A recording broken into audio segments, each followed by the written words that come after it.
Why does sound travel faster in water than in air? In air, particles are far apart.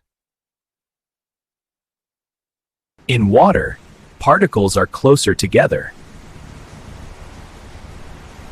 So sound vibrations pass faster. That's why sound travels faster in water than in air.